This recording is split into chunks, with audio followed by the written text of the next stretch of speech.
Welcome to my channel রান্নাবান্নায় সবাইকে সাদর অভ্যর্থনা।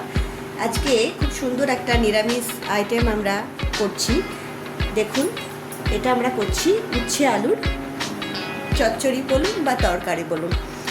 আলু দেখুন আমরা এইভাবে কেটে নিয়েছি, কেটে ধুয়ে নিয়েছি, লম্বা লম্বা করে আমরা আলু কেটে নিয়েছি, কেটে নিয়ে ধুয়ে নিয়েছি। আর এখানে আমরা উচ্ছেগুলো এভাবে লম্বা লম্বা করে কেটে আমরা ধুয়ে নিয়েছি। দেখুন, যা উচ্ছে নিয়েছি তার অর্ধেক আলু নিয়েছি, তাই আপনারা পরিবারে কতটা কি লাগবে সেই অনুপাতে আপনারা কিন্তু করে নেবেন। এরপরে আমরা সরাসরি গ্যাস ওভেন অন করে দেবো। চলুন, এবারে আমরা দেখুন গ্যাস অন করে দিয়েছি। এখানে আমরা সর্ষের তেল দেবো, একদমই অল্প, ছোট চামচ, সেই ছোট চামচের 1 চামচ আমরা দিয়ে দিয়েছি তেল।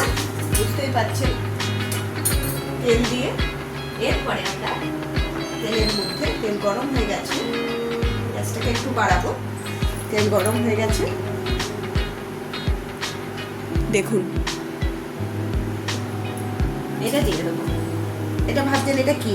হ্যাঁ, এটা 5 ফোড়নের গুঁড়ো দিচ্ছি, কেননা আগেই বলেছিলাম যে আমার বাড়িতে কিন্তু 5 ফোড়নটা মুখে লাগলে খেতে চায় না আমার মেয়েরা, সেই জন্য আমাকে কি করতে হয়েছে, গুঁড়ো করে নিয়ে আমি নিজে হাতেই করে নিই, দিয়ে সেই জন্য এবারে আমরা একটুখানি একটু নেবো, দিয়ে উচ্ছেগুলো, এই যে উচ্ছেগুলোকে আমরা দিয়ে দেবো।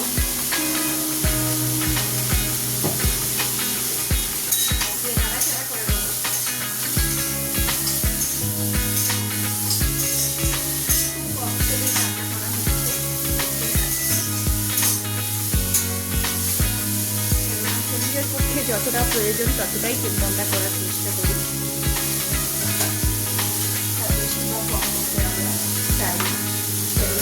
সবাইকে সুস্থ রাখার কিন্তু একমাত্র আমাদের লক্ষ্য।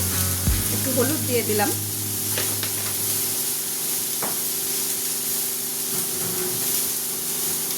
এবারে একটুখানি নুন দিয়ে দেবো, স্বাদ মতন আপনারা নুন দিয়ে দেবেন।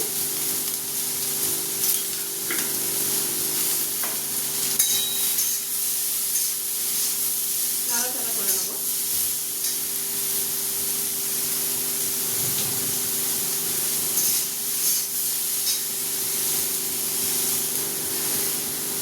আমরা একটু নাড়াচাড়া করে নেবো যাতে নুন হলুদটা ভালো করে মিশে যায়।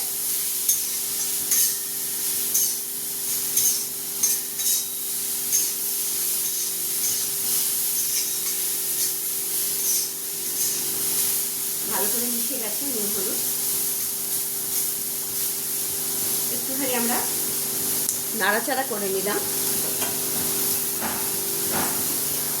এরপরে আমরা কি করব, এর মধ্যে যে কেটে রাখা আলুগুলো আছে, এই যে এই আলুগুলোকে আমরা দিয়ে দেব। সবগুলো দিয়ে দিলাম, দিয়ে আবার নাড়াচাড়া করবো। খুব কম সময়ে কম উপকরণে একটা পুষ্টিকর খাদ্য, আর মুখে অরুচি হোক বা গ্রীষ্ম বর্ষা সারা বছরই আপনি এটা খেতে পারেন, সবাই খেতে পারেন, রোগীও খেতে পারবে, কোনো অসুবিধা নেই। এটা একটা কি বলবো, এর সাথে অনেক স্মৃতি জড়িয়ে আছে। আপনারা জানেন যে আমাকে মানুষ করেছেন যে মাসি, তিনি এটা বানাতেন। তখন তো ছোটোবেলায় আমি পিঠো খেতাম না, তাই রান্না করতে দেখতাম, খাইনি কোনোদিনও। আজকে মাসি নেই, কিন্তু তার স্মৃতি রয়ে গেছে। তার রান্না দেখেছিলাম, চোখে আছে, মনের মধ্যে গেঁথে আছে, সেই রান্নাটাই আজকে করছি। অবশ্যই ভালো লাগলে আপনারা বলবেন। এরপরে জল দেবো,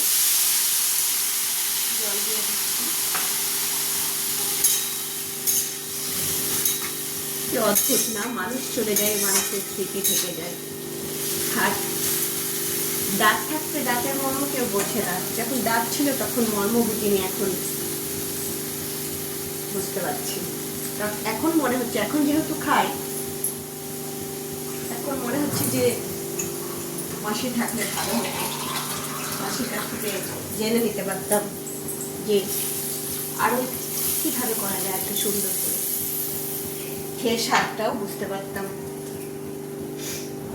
কিন্তু উপায় নেই। তাই দুধের স্বাদ ঘুলে মেটানোর জন্যই এই ব্যবস্থা। এবারে আমরা একটুখানি এটাকে ঢাকা দিয়ে দেবো, গ্যাসটা একটু কমিয়ে দেবো।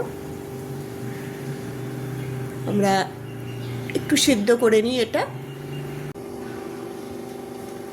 আমরা ঢাকাটা খুলে নেবো, দেখবো কি অবস্থায় আছে। দেখুন জল তো একদমই কমে গেছে, বুঝতে পারা যাচ্ছে। এবারে এগুলোকে একটু ম্যাশ করবো হালকা হাতে। এই যে জলটা আছে, এই জলটাকে আমরা কি করবো, কমিয়ে দেওয়ার চেষ্টা করবো। একটু নাড়াচাড়া করে নিলাম।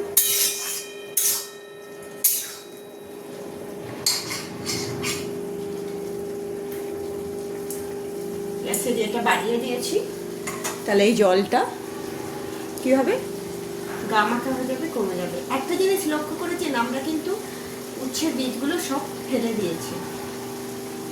দেখুন, যারা উচ্ছের বীজ খান খেতে পারেন, কোনো অসুবিধা নেই। যেহেতু আমার বাড়িতে কেউ খায় না, মুখে লাগলে পটপট করে আওয়াজ হয়, সে পটলের বীজ বলুন বা যে কোনো বীজ ফেলে দিই যেগুলো পটপট আওয়াজ করে, তাই এই উচ্ছের বীজও ফেলে দিই। একটুখানি নাড়াচাড়া করে নেব।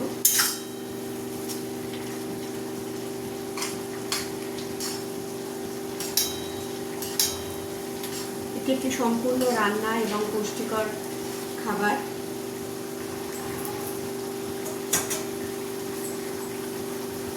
জলটা একটু কমিয়ে নিই। জলটা কমে গেছে, এই অবস্থায় আমরা নামিয়ে নেব। দেখুন ভাতও রেডি, আমরা ভাতও রেডি করে দিয়েছি। এরপরে আমরা আস্তে করে এখানে তুলে দেব।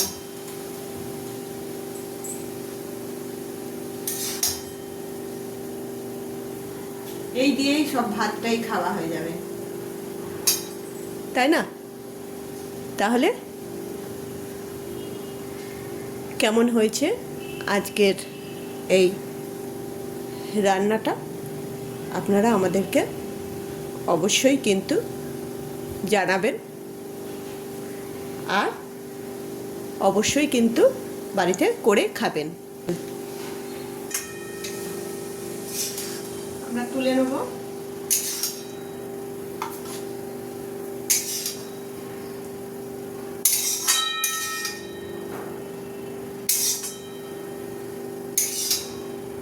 এভাবে তুলে নেবেন।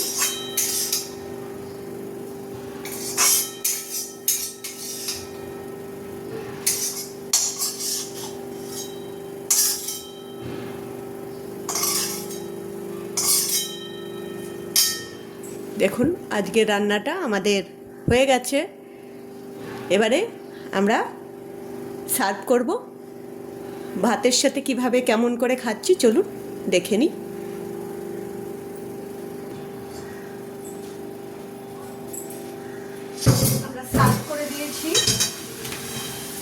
আমরা সার্ভ করে দিয়েছি, চলুন এবারে গরম ভাতে জাস্ট মেখে খাওয়ার অপেক্ষা। জাস্ট